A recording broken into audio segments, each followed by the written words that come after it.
വാക്യം അനുസരിച്ച് ഒരു കുറ്റത്തെയോ ഒരു തെറ്റിനെയോ അതിൻ്റെ സത്യാവസ്ഥ തീരുമാനിക്കുന്നത് ഒരാളുടെ സാക്ഷ്യമല്ല, പകരം 2-3 പേരുടെ സാക്ഷ്യം അത്യാവശ്യമാണ്.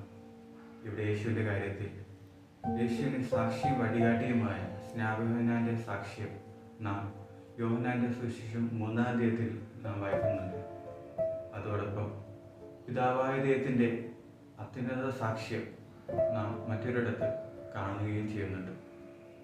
വിശുദ്ധഗ്രന്ഥം മുഴുവൻ തന്നെ യേശുക്രിസ്തുവാണെന്ന് സാക്ഷ്യപ്പെടുത്തുകയാണ്.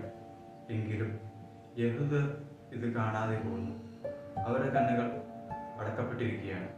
വിശുദ്ധഗ്രന്ഥം ഗ്രഹിക്കാനുള്ള കഴിവ് തുറവി അവർക്ക് പണ്ടേ നഷ്ടപ്പെട്ടിരിക്കുന്നു.